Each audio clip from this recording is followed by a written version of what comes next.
Doncs bé, acaba aquesta legislatura, però la CUP continuarà treballant en aquestes i en noves línies. Les regidores sortints agraïm aquesta oportunitat i la confiança a l'Assemblea de la CUP i a tots els manlleuencs i manlleuenques que ens han cregut en aquest projecte i que ens han fet aquesta confiança. Estimem Manlleu i continuarem implicades i compromeses des de diferents àmbits. Moltes gràcies.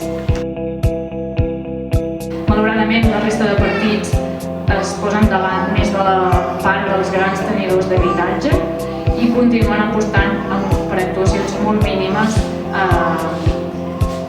destinades a les persones i, en canvi, una defensa o una facilitació dels privilegis dels de sempre.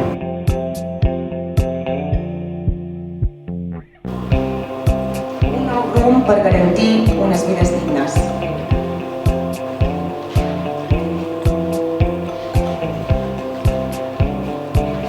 Un nou rumb cap a la protecció del territori.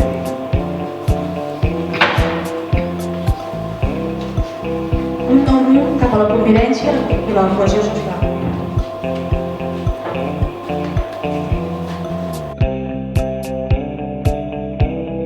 Tota la colla de persones que som aquí, compromeses, algunes de fa molts anys, d'altres de fa menys, però totes compromeses, decidides i fortes.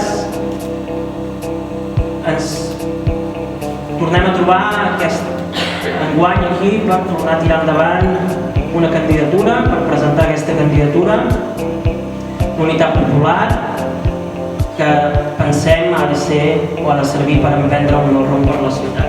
Són els nostres propòsits importants. El primer és construir alternatives des del municipalisme. Volia començar una mica recordant que venim de 20 anys de dinàmiques d'un govern municipal que ens deixen un poble bastant desmanegat, d'un govern que, com dèiem abans, navega sense rumb. I la coalició d'aquesta última legislatura no ha fet res més que aguditzar aquesta situació. Un nou rumb és necessari per Manlleu.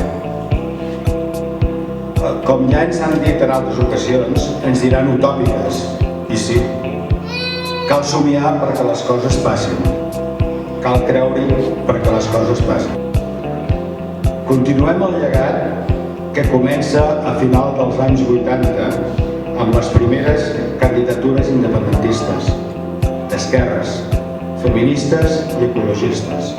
I allò que coneixem i on podem aportar millor la nostra feina és a casa, és al nostre poble, és a Manlleu. Agrair aquesta feina ingent i majúscula que han fet les 3 regidores aquí a l'Ajuntament de Manlleu aquests últims 4 anys, perquè realment és dura però ha estat molt important. Gràcies Mayra, gràcies Flori, gràcies Albert per partida doble, perquè no són 4 sinó que són 8.